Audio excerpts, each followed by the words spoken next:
મંતવ્ય ન્યૂઝમાં આપનું સ્વાગત છે અને હું છું આપની સાથે રોનક।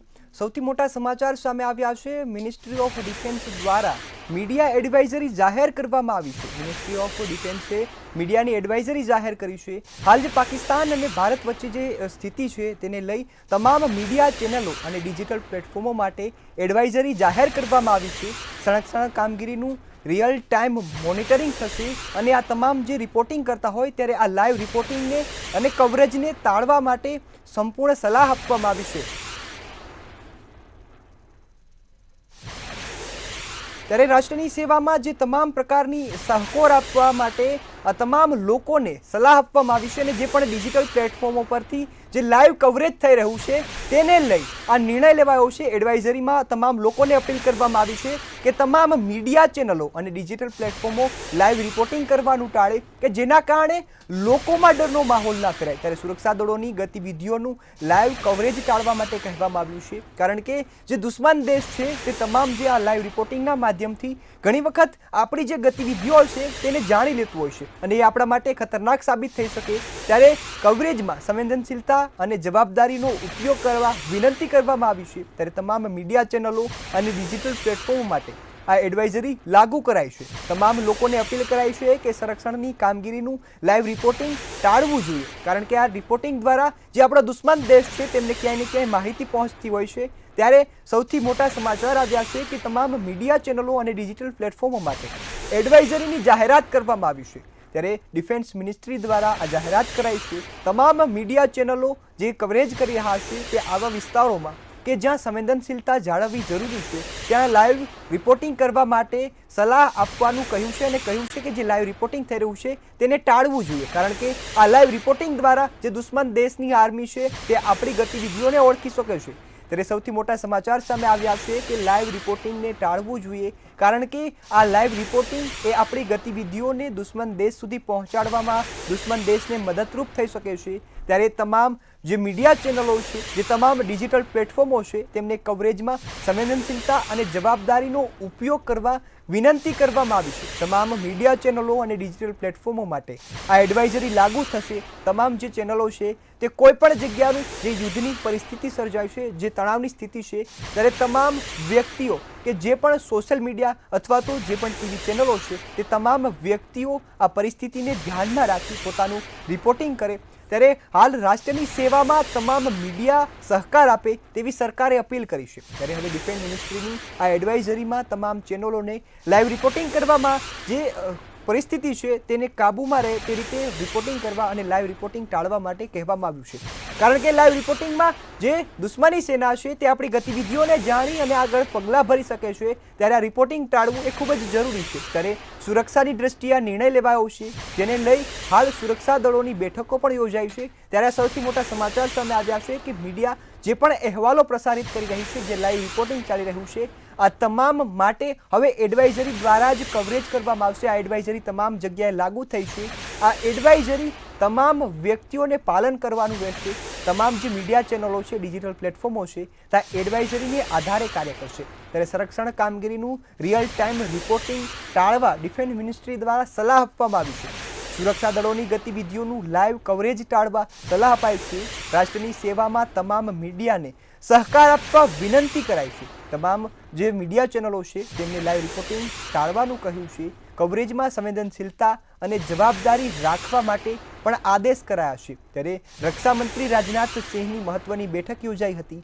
આ બેઠકમાં ડિફેન્સ મિનિસ્ટ્રી દ્વારા આ નિર્ણય લેવામાં આવ્યો છે કે બેઠકમાં ત્રણેય સેનાના પ્રમુખો હાજર હતા। ત્યારે આ બેઠકમાં ખૂબ મહત્વપૂર્ણ નિર્ણય લેવાયો છે કારણ કે લાઈવ રિપોર્ટિંગ દ્વારા આપણી ગતિવિધિઓ દુશ્મન દેશ સુધી પહોંચતી હોય છે। ત્યારે આ ગતિવિધિઓને પહોંચતી રોકવા માટે લાઈવ રિપોર્ટિંગ રોકવું એ ખૂબ જરૂરી હોય છે। ત્યારે બેઠકમાં ત્રણ સેનાના પ્રમુખો પણ હાજર હતા અને આ બેઠકમાં જે પાકિસ્તાન અને ભારત વચ્ચે તણાવની સ્થિતિ છે તેને લઈ ઘણા મહત્વના નિર્ણયો લેવામાં આવ્યા છે। ભારત હવે કયા પ્રકારનું પગલું ભરશે આ પણ નિર્ણય લેવામાં આવ્યો છે। ત્યારે બેઠકમાં ત્રણેય સેનાના પ્રમુખ પણ હાજર હતા। આ બેઠકમાં મહત્વપૂર્ણ નિર્ણય લેવાયો છે અને એમાં ખાસ કરી અને મીડિયા માટે એડવાઇઝરી જાહેર કરવામાં આવી છે। ત્યારે હાલ પાકિસ્તાન અને ભારત વચ્ચે તણાવ વધી રહ્યો છે। આ તણાવને લઈ હાલ રાજનાથ સિંહ જે રક્ષામંત્રી છે તેમના દ્વારા બેઠકનું આયોજન કરાયું। આ બેઠકમાં ત્રણ સેનાના પ્રમુખો હાજર રહ્યા અને જે બાદ આ નિર્ણય લેવાયો છે. તમામ જે મીડિયા ચેનલો છે તેમને આ એડવાઇઝરીનું પાલન કરવા માટે સલાહ અપાઈ છે. ત્યારે આ જે સ્થિતિ છે તેને જોઈ ઘણા બધા પરિવર્તનો આવ્યા છે. દેશની સુરક્ષાની સ્થિતિમાં પણ ફેરફાર કરવામાં આવ્યો છે. ત્યારે સમાચાર મળી રહ્યા છે અમદાવાદ ભુજમાં પણ આ સ્થિતિને કારણે ટ્રેનો રદ કરવામાં આવી છે. પાકિસ્તાનના હુમલા બાદ ગુજરાતમાં 8 એરપોર્ટ બંધ કરાયા છે. પાકિસ્તાનની જે હુમલાની પરિસ્થિતિ છે તેને લઈ ગુજરાતમાં પણ અસર જોવા મળી રહી છે અને અસર ગુજરાત હાઈ એલર્ટ પર આવી ગયું છે. દિલ્હી એરપોર્ટમાં એડવાઇઝરી જાહેર કરાઈ છે અને આ એડવાઇઝરીના પાલન અનુસાર એરપોર્ટનું સંચાલન થાય તેવી અપીલ કરાઈ છે. ત્યારે ભારત પાકિસ્તાનનું ડ્રોન તોડી પાડ્યું છે. ભારતે જે પણ પાકિસ્તાન હુમલા કરી રહ્યું છે આ તમામ હુમલાને તોડ્યા છે. ત્યારે અટારી બોર્ડર પર પાકનો ડ્રોનનો હુમલો નિષ્ફળ બન્યો છે. ત્યારે બેઠકમાં પણ સ્થિતિની સમીક્ષા કરાઈ હતી. આ સ્થિતિમાં એડવાઇઝરી જાહેર કરાઈ છે અને આ સ્થિતિને લઈ હાલ સૌથી મોટા સમાચાર આવ્યા છે કે અમિત શાહે પણ મહત્વની બેઠક યોજી હતી. જે ગૃહમંત્રી છે કેન્દ્રીય ગૃહમંત્રી તેમણે મહત્વની બેઠક યોજી અને આઈબી ચીફ સાથે પણ બેઠક યોજી હતી અને તેમાં મહત્વના નિર્ણય લેવાયા છે. ત્યારે એનએસએ અજીત ડોભાલ સાથે પણ અમિત શાહે બેઠક કરી.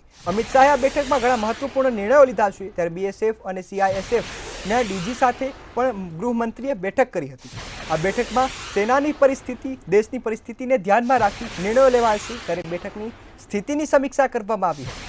આ બેઠકની સ્થિતિ હાલ અમિત શાહ પણ આ મહત્વની બેઠકમાં હાજર રહ્યા હતા અને તેમણે દેશની સેનાને જે નિર્દેશો આપવાના હતા તે ખાસ આપ્યા છે. ત્યારે આઈબી ચીફ પણ આ બેઠકમાં હાજર રહ્યા. આઈબી ચીફે મહત્વની માહિતીઓ પણ અમિત શાહ સુધી પહોંચાડી છે અને બેઠકમાં ઘણી બધી જે યોગ્ય કાર્યવાહી થાય તે માટે ચર્ચાઓ કરવામાં આવી છે. અમિત શાહે આ બેઠકમાં બીએસએફ ચીફ અને સીઆઈએસએફ ડીજી સાથે પણ હાજર હતા. તેઓએ પણ અમિત શાહ સાથે ચર્ચા કરી છે. ત્યારે બેઠકની સ્થિતિની સમીક્ષા કરવામાં આવી હતી. આ સ્થિતિમાં હાલ જે તણાવની સ્થિતિ છે ત્યારે અમિત શાહ પણ મહત્વની બેઠકમાં હાજર રહ્યા અને દેશ માટે મહત્વની ચર્ચાઓ કરી હતી. ત્યારે આઈબી ચીફ સાથે આ બેઠક કરવામાં આવી જેમાં મહત્વના નિર્ણયો લેવાયા છે. ત્યારે હાલ મીડિયા માટે એડવાઇઝરી પણ જાહેર કરવામાં આવી છે. અજીત ડોભાલ માટે પણ અમિત શાહે બેઠક કરી હતી અને તેમણે યોગ્ય સૂચનો આપ્યા હતા. ત્યારે રક્ષામંત્રીએ પણ બેઠક કરી. પ્રધાનમંત્રીએ પણ આ તમામ જે માહિતી છે તેનો ત્યાગ મેળવી રહ્યા છે. ત્યાગ મેળવી અને જે દેશની પરિસ્થિતિ પર ખાસ નજર રાખીને બેઠા છે. કયા પ્રકારની સ્થિતિ છે અને કયા પ્રકારનું હાલ પરિસ્થિતિ છે તેને લઈ પાકિસ્તાન કયા પ્રકારના પગલાં ભરે છે તેને લઈ હાલ ચર્ચાઓ થઈ રહી છે. ત્યારે ભારત પાકિસ્તાન તણાવ વચ્ચે સૌથી મોટા સમાચાર આવ્યા છે. રક્ષા મંત્રાલયે ટેરિટોરિયલ આર્મીને તૈયાર કરી છે. ત્યારે સેનાના પ્રમુખોએ ટેરિટોરિયલ આર્મીના ઉપયોગનો અધિકાર આપ્યો છે. આર્મીએ આ ટેરિટોરિયલ આર્મી છે તેમના અધિકારનો ઉપયોગ આપ્યો છે અને રક્ષામંત્રીએ સૌથી મોટો નિર્ણય કર્યો છે. જરૂર પડે તો ટેરિટોરિયલ આર્મીનો ઉપયોગ થઈ શકે છે. રક્ષામંત્રીએ આ ખુલ્લી છૂટ આપી છે કે જો પાકિસ્તાન અવરચંડાઈ કરે તો તેમની સામે ટેરિટોરિયલ આર્મીનો ઉપયોગ કરી સેના તેમની સામે કાર્યવાહી કરી શકે છે. ત્યારે રક્ષા મંત્રાલયે ટેરિટોરિયલ આર્મીને તૈયાર કરવા કહ્યું છે. તમામ તૈયારીઓ તેજ કરાઈ છે. ત્યારે સેનાના પ્રમુખને ટેરિટોરિયલ આર્મીનો ઉપયોગ કરવા માટે સૂચનો આપ્યા છે. આ આર્મી તે તમામ પરિસ્થિતિમાં લડવા માટે તૈયાર હોય છે. ત્યારે હાલ પરિસ્થિતિને ધ્યાનમાં રાખી આર્મીને તૈયાર થવા કહ્યું છે. આ આર્મીનો ઉપયોગ હવે સેના કરી શકશે. સેનાને અધિકાર અપાયો છે કે ટેરિટોરિયલ આર્મીનો ઉપયોગ સેના કરી શકશે અને ભારત પાકિસ્તાન વચ્ચે તણાવની સ્થિતિ છે. ત્યારે સૌથી મોટા સમાચાર સામે આવ્યા છે. ભારત પાકિસ્તાનની સ્થિતિ વચ્ચે રક્ષા મંત્રાલયે ટેરિટોરિયલ આર્મીને તૈયાર રહેવા કહ્યું છે. રક્ષા મંત્રાલયે તમામ તૈયારીઓની તેજ કરાઈ છે. ત્યારે પ્રમુખને ટેરિટોરિયલ આર્મીના ઉપયોગમાં અધિકાર આપ્યો છે. રક્ષા મંત્રાલયે પ્રમુખને અધિકાર આપ્યો છે અને આર્મીને તૈયાર રહેવા સૂચનો આપ્યા છે. ત્યારે જરૂર પડે તો ટેરિટોરિયલ આર્મીનો ઉપયોગ થઈ શકે છે અને તેનો ઉપયોગ લઈ પાકિસ્તાનને જડબાતોડ જવાબ આપવા માટે કાર્યવાહી થાય તેવી પણ માંગ કરી છે. ત્યારે આપણી સાથે અમારા સંવાદદાતા સુમન ઠાકોર લાઈવ જોડાણા છે. જે સુમન, જે પ્રકારની હાલ સ્થિતિ છે આ વચ્ચે રક્ષા મંત્રાલય દ્વારા ખૂબ મહત્વનો નિર્ણય કરવામાં આવ્યો છે. ટેરિટોરિયલ આર્મીનો ઉપયોગ માટે છૂટ આપવામાં આવી છે. શું છે સમગ્ર મામલો?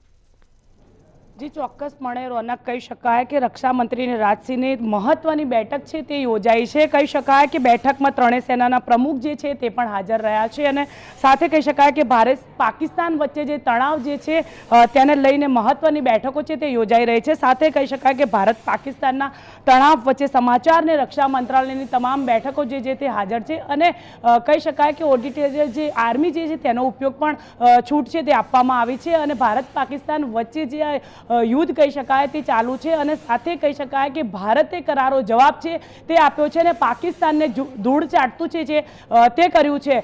જી જે રીતે સુમન હાલ સ્થિતિ છે અને હાલ સમીક્ષા કે જે બેઠકોની દોર પણ શરૂ છે ત્યારે રક્ષા મંત્રાલય દ્વારા પણ જ્યાં બેઠક કરવામાં આવી છે અને મીડિયાની જે એડવાઇઝરી જાહેર કરવામાં આવી છે, આપ કઈ રીતે જુઓ છો?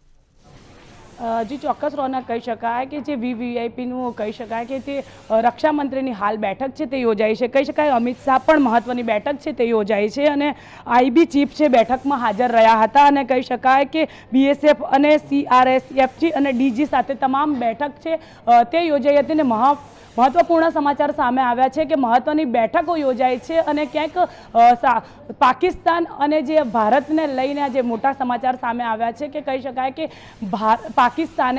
ભારતે પાકિસ્તાનને ધૂળ ચાટતું કર્યું છે। તે સાથે જ કહી શકાય કે મહત્વની બેઠકો યોજાઈ છે અને તમામ બોર્ડરો પર સુરક્ષાને લઈને તમામ પોલીસ કર્મીઓને પણ સૂચન આપવામાં આવ્યું છે કે બંદોબસ્ત છે તે પણ કરવામાં આવ્યો છે। જી સુમન, આપ અમારી સાથે જોડાયા અને માહિતી આપી એ બદલ આપનો ખૂબ ખૂબ આભાર। ત્યારે હાલ સમાચાર મળી રહ્યા છે કે ભારતીય સેનાને ટેરિટોરિયલ આર્મીને સલાહ આપી છે કે તમે તેનો ઉપયોગ કરી શકો છો। સાથે જ સૌથી મોટા સમાચાર, ભારતમાં પાકિસ્તાનને છોડીને દાઉદ ઇબ્રાહિમ ભાગ્યો છે કે જે પાકિસ્તાનમાં ભારતનો સૌથી મોટો દુશ્મન છુપાયેલો હતો, ત્યારે હવે છોટા શકીલ પણ પાકિસ્તાન છોડીને ભાગ્યો છે। ક્યાંય ને ક્યાંય આ જે દાઉદ અને છોટા શકીલ છે તેમને ડર લાગી રહ્યો છે। ભારતની સ્ટ્રાઇકથી ગભરાઈને દાઉદ ભાગ્યો છે, પાકિસ્તાન છોડી દાઉદ ભાગ્યો છે। હાલ પાકિસ્તાનમાં ડરનો માહોલ છે ત્યારે દાઉદે પણ પાકિસ્તાન છોડી દીધું છે। હાલ પીએમ મોદીની ગુજરાતના મુખ્યમંત્રી સાથે વાત થઈ છે। પીએમ મોદીએ હાલ તમામ દેશની પરિસ્થિતિનો ત્યાગ મેળવી રહ્યા છે ત્યારે મુખ્યમંત્રી ભૂપેન્દ્ર પટેલ સાથે પીએમ મોદીએ ટેલિફોનિક વાત કરી અને સરહદ પર સર્જાયેલી તણાવની સ્થિતિ અંગે સમીક્ષા કરી હતી। ત્યારે હાલ કયા પ્રકારની સ્થિતિ છે તમામ માહિતી મેળવી રહ્યા છે। એટલે ગુજરાતની સરહદીય રાજ્યમાં કયા પ્રકારની સ્થિતિ છે તેનો તાગ પણ પીએમ મોદીએ મેળવ્યો હતો। ત્યારે સમાચાર મળી રહ્યા છે પીએમ મોદીએ ગુજરાતના મુખ્યમંત્રી સાથે વાત કરી છે અને ગુજરાતમાં જે પરિસ્થિતિ છે તેનો તાગ મેળવ્યો છે। મુખ્યમંત્રી સાથે વાત કરી પીએમ મોદી તમામ પ્રકારની જે અપડેટો લઈ રહ્યા છે, સરહદીય રાજ્યો છે ત્યાં કેવા પ્રકારની સ્થિતિ છે તેને લઈ પીએમ મોદી તમામ પ્રકારની માહિતીઓ મેળવી રહ્યા છે। ત્યારે આ પ્રકારની માહિતી સામે આવી છે કે પીએમ મોદી હાલ તમામ રાજ્યોના મુખ્યમંત્રીઓ સાથે સંપર્કમાં છે, ત્યાં કયા પ્રકારની સ્થિતિ છે, કયા પ્રકારનું આયોજન છે તેને લઈ વિગતો મળી રહી છે। ત્યારે ગુજરાતમાં સરકારનું કેવા પ્રકારનું આયોજન છે તેને લઈ માહિતી મળી રહી છે। ત્યારે પીએમ મોદી જ્યારે ગુજરાતમાં આવ્યા છે ત્યારે હાલ જે પ્રકારની સ્થિતિ છે ત્યારે મુખ્યમંત્રી ભૂપેન્દ્ર પટેલે ખાસ બેઠકોનું આયોજન કર્યું। આ બેઠક બાદ પીએમ મોદીએ પણ તેમની સાથે વાત કરી છે। ત્યારે કચ્છ, બનાસકાંઠા, પાટણ, જામનગરમાં સુરક્ષાની પુષ્ટિ કરાઈ છે। ત્યારે સંવેદનશીલ જિલ્લાઓમાં સુરક્ષા સલામતીના પગલાં વગર તમામ વિગતો પણ મેળવી છે। ત્યારે સરહદ પર સર્જાયેલી તણાવની સ્થિતિ અંગે મુખ્યમંત્રીએ વાત કરી હતી અને તમામ પ્રકારની જે સુવિધાઓ છે, જે કાર્યવાહી છે તેની પણ માહિતી મેળવી હતી। ત્યારે તે બેઠક બાદ પીએમ મોદીએ ગુજરાતના મુખ્યમંત્રી સાથે વાત કરી છે। ગુજરાતના મુખ્યમંત્રી સાથે પીએમએ વાત કરી આ તમામ પ્રકારની જે સમસ્યાઓ છે, જે તણાવની સ્થિતિ છે ત્યારે સ્થિતિ વચ્ચે તાગ મેળવ્યો હતો। ત્યારે સરહદ પર સર્જાયેલી તણાવની સ્થિતિ અંગે પીએમ મોદીએ મુખ્યમંત્રી સાથે વાત કરી અને તમામ પ્રકારની જે પરિસ્થિતિ છે, કયા પ્રકારની તૈયારીઓ છે અને કેવા પ્રકારનું એલર્ટ છે આ તમામ માહિતીઓ મેળવી હતી। ત્યારે સરકારે હાથ ધરેલી આગોતરા આયોજનની વિગત પણ મુખ્યમંત્રી દ્વારા ભૂપેન્દ્ર પટેલ દ્વારા પીએમ મોદીને આપવામાં આવી હતી। ત્યારે ગુજરાતના તમામ જિલ્લાઓ તણાવની સ્થિતિ વચ્ચે એલર્ટ મોડમાં આવ્યા છે। ગુજરાતના મુખ્યમંત્રી સાથે પીએમએ વાત કરી ગુજરાતની સ્થિતિની સમીક્ષા કરી છે અને આ સ્થિતિ કયા પ્રકારની છે તે પણ તમામ માહિતી મેળવી છે।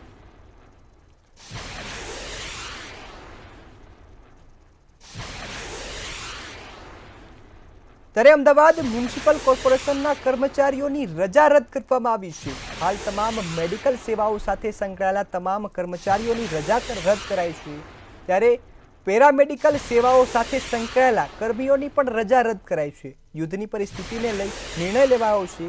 એએમસીના તમામ કર્મચારીઓને હેડક્વાર્ટર ન છોડવા માટે સૂચનો અપાયા છે. ત્યારે પૂર્વ મંજૂરી વગર કોઈએ પણ રજા ન લેવા માટે આદેશ કરાયો છે. તમામ કર્મચારીઓને હેડક્વાર્ટરમાં હાજર રહેવાના આદેશ કર્યા છે. ત્યારે કોર્પોરેશને તમામ હોસ્પિટલના દવાઓનો સ્ટોક પણ કરી લીધો છે.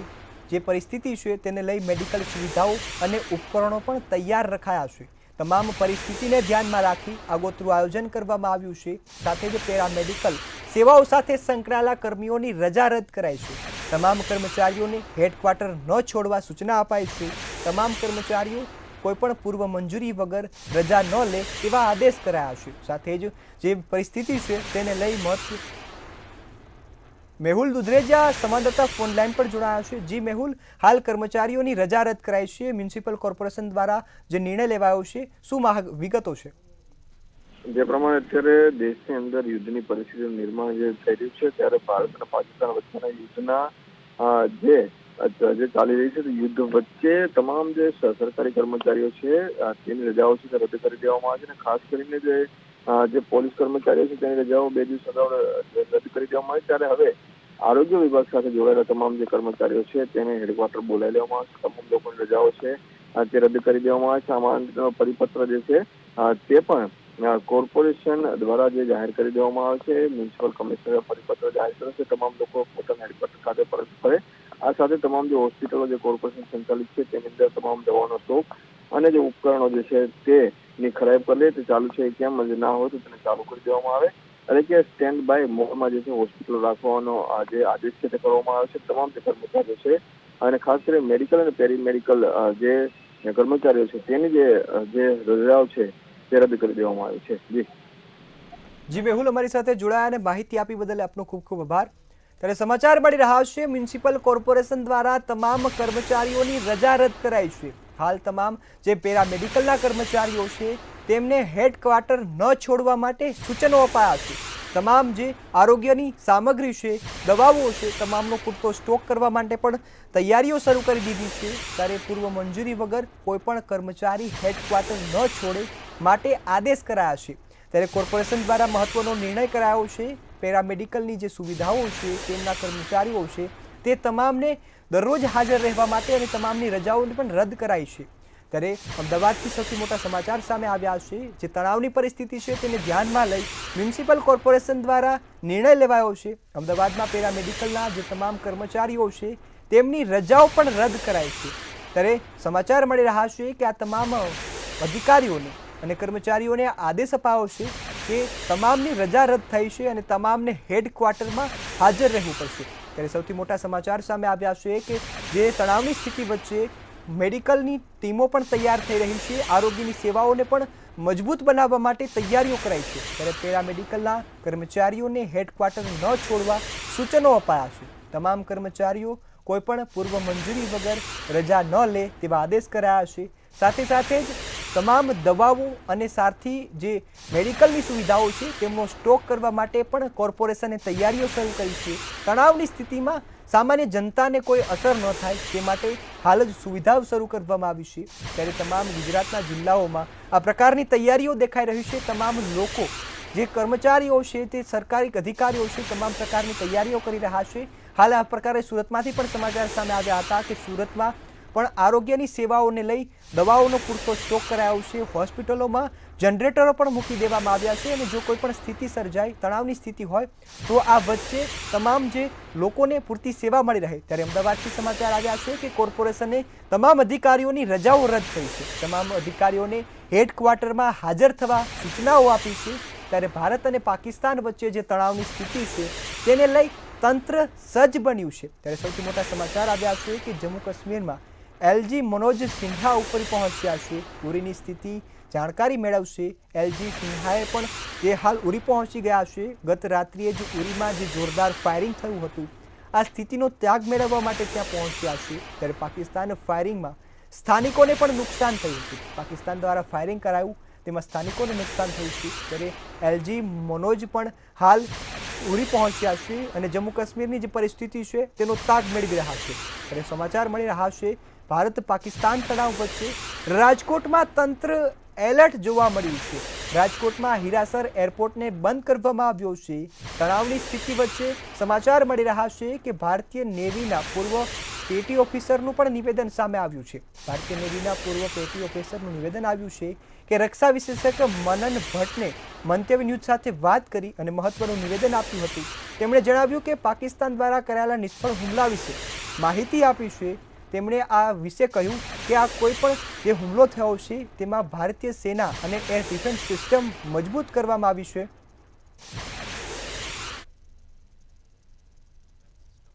તાકાત છે તે ગઈકાલે રાત્રે સૌ ભારતવાસીઓએ તેનો જે પરાક્રમ છે તે જોયો છે. ખાસ તો પાકિસ્તાન દ્વારા જે કોઈ હુમલા કરવામાં આવ્યા તેને નેસ્તનાબૂદ છે તે કરવામાં આવ્યા. આ સાથે પાકિસ્તાનના ઘરમાં ઘૂસીને ત્યાં પણ અનેક જે મિસાઇલ અને ડ્રોનના હુમલા છે તે ભારત દ્વારા કરવામાં આવ્યા. ત્યારે આ મામલે હાલ અત્યારે રક્ષા વિશેષજ્ઞ અને પૂર્વ પેટી ઓફિસર મનન ભટ્ટ છે એમની સાથે જ વાત કરીશું. તેઓ શું કહી રહ્યા છે આ મામલે. મનનભાઈ, શું કહેશો? ખાસ તો એક શૌર્ય, એક પરાક્રમ ભારતીય સેનાનું જોયું. કઈ પ્રકારનો આખો માહોલ અત્યારે લાગી રહ્યો છે? આપ નેવીમાં રહી ચૂક્યા છો. એક અત્યારે ક્યાંક ને ક્યાંક ઇન્ટરનલ અત્યારે જે ચર્ચાઓ થતી હોય છે, પણ શું લાગે છે હવે આ જે દિશા કઈ પ્રકાર જઈ રહી છે? ધ્રુવભાઈ, ભારતીય સેનાએ જે પરાક્રમ બતાવ્યું છે એને કહેવાય ઓફેન્સિવ ડિફેન્સ. આ સમજવા જેવું છે કે the best form of defence is offence. એટલે આપણી સુરક્ષા આપણે ત્યારે કરી શકીએ. Best form of defence is always offence. Bharat પોતાની સુરક્ષા જે કરી રહ્યું છે એ કેવી રીતે કરી રહ્યું છે કે એક તરફ તમે જુઓ, એક તરફ દુશ્મને સ્વોર્મ ડ્રોન્સ મોકલ્યા, એટલે કે મધમાખીઓનું જેમ ઝુંડ લોકો પર હુમલો કરે ને, આપણે સમાચાર આવતા હોય છે કે મધમાખીના ઝુંડે એક ટોળા પર હુમલો કર્યો અને કેટલાય લોકો ઘાયલ થયા. રક્ષા વિશેષજ્ઞ એવું કહી રહ્યા છે કે હમાસે જે પ્રકારની સ્ટાઇલ કરી હતી એ જ પ્રકારની સ્ટાઇલ ક્યાંક પાકિસ્તાન કરવા ગયો અને હમાસના જે આતંકીઓ છે તેની સાથે પણ પહેલાં બેઠક થઈ ચૂકી છે. તો આ ક્યાંક ને ક્યાંક લાગે છે કનેક્શન હોય હમાસ સાથે પાકિસ્તાનનું? પાકિસ્તાન ને હમાસ એક જ સિક્કાની બે બાજુઓ છે એવું અત્યારે તો લાગી રહ્યું છે. પણ સ્વોર્મ ડ્રોન્સ જે છે ને, એવું કહેવાય છે કે સ્વચાલિત વિમાનો, એ ડ્રોનની જ્યારે આપણે વાત કરીએ ત્યારે લોકોને લગ્નમાં શૂટ કરતા ક્વાડ્રાકોપ્ટર દેખાય. એ ક્વાડ્રાકોપ્ટર એ ડ્રોન્સ નથી. ડ્રોન્સ અલગ અલગ પ્રકારના હોય છે અને સૈન્ય ઉપયોગમાં તે લેવાતા કામિકાઝી ડ્રોન્સ ની વાત જ અને એની પોટન્સી જ અલગ હોય છે. એટલે એને તોડી પાડવા અને એને માટે આપણી જે ડિફેન્સ સિસ્ટમ કાર્યરત થઈ એમાં એન્ટી ડ્રોન ગન્સ હોય. સરળ ભાષામાં આપણે એને રોબોટ કહી શકીએ. ઉડતા રોબોટ, બિલકુલ એ ઉડતા રોબોટ છે કે જેની અંદર કોર્ડિનેટ્સ નાખવામાં આવ્યા છે ને ત્યાં જ પર્ટિક્યુલર જગ્યાએ જઈને જીપીએસ બેઝડ એ લોકો હોમિંગ કરે છે અને સીધો જઈને હુમલો કરે છે. હવે આવા ડ્રોન્સને રોકવા એને માટે મેન્યુઅલ, એટલે કે આપણી એન્ટી ડ્રોન ગન્સ પણ ઉપયોગમાં લેવાય છે, એન્ટી એરક્રાફ્ટ ગન્સ પણ ઉપયોગમાં લેવાય છે, મિસાઇલોને તોડી પાડવા માટે આપણી આકાશ મિસાઇલ સિસ્ટમ પણ ઉપયોગમાં લેવાય છે. એટલે ભારતની પાસે ડિફેન્સ માટે આવી ઘણી બધી સિસ્ટમ્સ છે કે જેની વિશે ઘણી વિશે લોકોને ખબર છે, ઘણા વિશે નથી. અને મેન્યુઅલી, એટલે કે કેવી પણ ન જોઈએ અને કેવી પણ ન જોઈએ. વળી એક બહુ મોટી વાત કરી, ઓફેન્સિવ ડિફેન્સ જેની આપણે વાત કરીએ છીએ, કે એક તરફ આપણે આપણા શહેરો, આપણા લોકો ઉપર, આપણા સૈન્ય સંસ્થાનો ઉપર આવતા હુમલાને રોક્યો, પણ સામે ઓફેન્સિવ ડિફેન્સ છે. એટલે આપણે હુમલો કર્યો, દુશ્મન પર એવો હુમલો કર્યો ને એના એટલા બધા ઠેકાણાને તબાહ કરી નાખ્યા છે કે દુશ્મન પડખું ફરવાનું ભૂલી ગયો છે. સાહેબ, રાત્રે મેં કહ્યું હતું કે રાત તમારી છે, દિવસ અમારો ઉગવાનો છે. આજે ભારતે જે જવાબમાં, પાકિસ્તાનના રાતના હુમલાના જવાબમાં ભારતે જે હુમલો કર્યો છે, આજે પાકિસ્તાન સળગી રહ્યું છે અને હજી ઘણું મોટું થવા જઈ રહ્યું છે. એ ભૂલશો નહીં. આ તો હજી શરૂઆત છે. ઓપરેશન સિંદૂરની આ શરૂઆત છે. આ એનો ફેઝ હજી શરૂ થયો છે. આજે ત્રીજો દિવસ છે. હવે ભારતે પોતાના સ્ટ્રેટેજિક ગોલ્સ નક્કી કર્યા છે. 1971નું, આની પહેલાં જે મોટી જંગ ખેલાડી ને જેને કહેવાય 1971નું યુદ્ધ, એમાં ભારતનું લક્ષ્ય, વ્યૂહાત્મક લક્ષ્ય શું હતું આપણને બધાને ખબર છે. બાંગ્લાદેશની મુક્તિ, બંગાળીઓને પાકિસ્તાનના જુલમથી મુક્ત કરવાનું. આ વખતે ભારતનું વ્યૂહાત્મક લક્ષ્ય શું છે? આ વખતે છે આપણા બલોચ ભાઈઓને મુક્ત કરવાના છે, આપણા સિંધુ દેશને મુક્ત કરવાનો છે અને આપણા પાકિસ્તાન ઓક્યુપાઈડ કાશ્મીરને મુક્ત કરવાનું છે. આપણા ખૈબર પખ્તુનવાના જે પઠાણો છે એમને પાકિસ્તાનના પંજાબી પાકિસ્તાનના શોષણમાંથી મુક્તિ અપાવવાની છે. અને ઓવરઓલ જ્યારે આ બધાની મુક્તિ થશે ત્યારે આતંકવાદ, સૌથી મોટી વાત, આપણો સૌથી મોટું લક્ષ્ય છે આતંકવાદનો ખાત્મો કરવાનો છે. તો આતંકવાદનો ખાત્મો ત્યારે જ થશે જ્યારે પાકિસ્તાનના 4-5 ટુકડાઓ થશે. ખાસ અત્યારે ભારતીય સેના તો શૌર્ય દેખાડી રહ્યું છે, પણ એક ઇન્ટરનલ એક ભય એ પણ દેખાઈ રહ્યું છે કે જે સ્લીપર સેલ છે આતંકીઓનું, તે ક્યાંક ને ક્યાંક ભારતમાં એક્ટિવ ન થાય તો કઈ પ્રકારની આખી રણનીતિ સરકારની, NSAની, ખાસ તો જે કહી શકાય કે જે ઇન્ટરનલ જે એજન્સીઓ જે કામ કરી રહી છે અંદરની, તો કઈ પ્રકારની રહેતી હોય છે આવા સમયે? કારણ કે ક્યાંક ને ક્યાંક અત્યારે સ્થિતિ યુદ્ધ તરફ જઈ રહી છે. જી, આ સંઘર્ષ જે છે હવે યુદ્ધ તરફ જઈ રહ્યો છે. હજી ઓલ આઉટ વોર નથી થઈ. પાકિસ્તાને જુઓ, આની પહેલાં ભારત અને પાકિસ્તાન વચ્ચે જ્યારે સંઘર્ષની સ્થિતિ હતી 1971માં, ત્યારે પાકિસ્તાને એ યુદ્ધની અંદર સૈનિકો, સૌથી પહેલો હવાઈ હુમલો પાકિસ્તાને કર્યો, સૈનિકો એમણે ઉતાર્યા હતા. આ ખરેખર સમજવા જેવું છે. એટલે આ વખતે પણ આપણે રાહ જોઈ રહ્યા છીએ કે એ પણ એના સૈનિકો યુદ્ધ મેદાનમાં ઉતારે અને પછી જુઓ શું થવાનું છે. એટલે થવા જેવી જે થવાની છે ત્યારે થશે. પહેલી વાત એ. તમારો બીજો પ્રશ્ન શું હતો? ખાસ તો જે અત્યારે સ્થિતિ ઇન્ટરનલ જે કહેવાય કે ઇન્ટરનલ એજન્સીઓ બધી કઈ રીતે અત્યારે કાર્યરત હોય, કારણ કે એક ભય ક્યાંક ને ક્યાંક એવું પણ રહે છે કે દેશના અંદર પણ કેટલાક જે દુશ્મનો સ્લીપર સેલ નામે જણાય છે તેઓ અત્યારે ક્યાંક ને ક્યાંક એક્ટિવેટ થયા હોય તેવું અત્યારે શંકા સેવાઈ રહી છે. જી,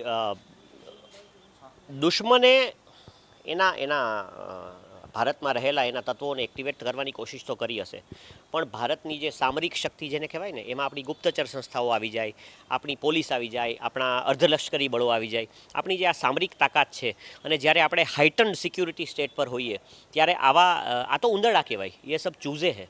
જો આ એક્ટિવેટ થશે તો એને તો શોધીને આપણે ઠાર મારશું. આની પહેલાં ગઈકાલે જે એક બોમ્બલાસ્ટની, આત્મઘાતી બોમ્બલાસ્ટની રાજૌરીમાં ખબર આવ્યા હતા, એ ખબર ખોટા છે, સદંતર ખોટા છે.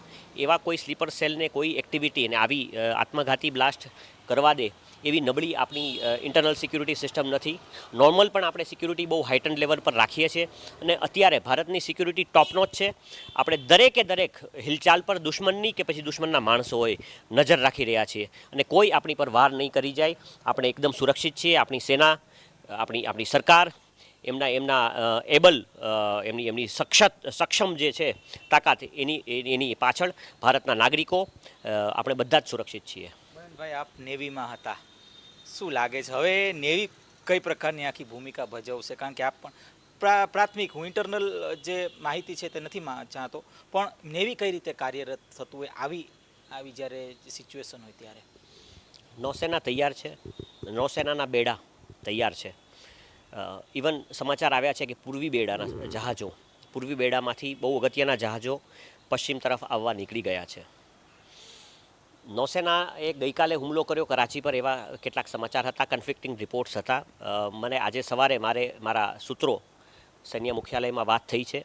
હજી સુધી નૌસેનાએ ગુસ્સામાં હુમલો નથી કર્યો. સવારે મને પણ લાગ્યું કે ના, નૌસેનાએ રાત્રે હુમલો કર્યો છે, કરાચીમાં બ્લાસ્ટના ખબર હતા, પરંતુ નૌસેનાને હજી હુમલો કરવાનો આદેશ એવું નહીં કહું, પણ આપણે છે ને એક થિયેટર કમાન્ડ્સમાં કામ કરીએ છીએ, એટલે ચીફ ઓફ ડિફેન્સ સ્ટાફના આદેશ અંતર્ગત ત્રણેય સેનાઓ પોતાની અલગ અલગ એક્ટિવિટીઝ, પોતાના અલગ અલગ ઓફેન્સિવ્સ હાથ ધરી રહી છે. એટલે નૌસેનાનો માસ્ટર સ્ટ્રોક, યુદ્ધમાં ઉતરવાનો સમય હજી આવ્યો નથી. એ કઈ સેકન્ડે આવશે, કયા સમયે આવશે અને નૌસેના કઈ રીતે અગ્રેસિવ થશે એ જોવાનું રહ્યું. કેમ કે પાકિસ્તાનની નૌસેના આપણી સામે, એમ કહી શકાય કે ભારતીય નૌસેના જો પહેલા નંબરે ઊભી હોય તો પાકિસ્તાની નૌસેના છે એ 20મા નંબરે છે. એટલે જ્યારે તાકાતની કમ્પેરિઝનની વાત આવે ત્યારે પાકિસ્તાની નૌસેના ભારતીય નૌસેના સામે ટકી શકશે કે નહીં એ પ્રશ્ન પણ પૂછવાનો નથી થતો.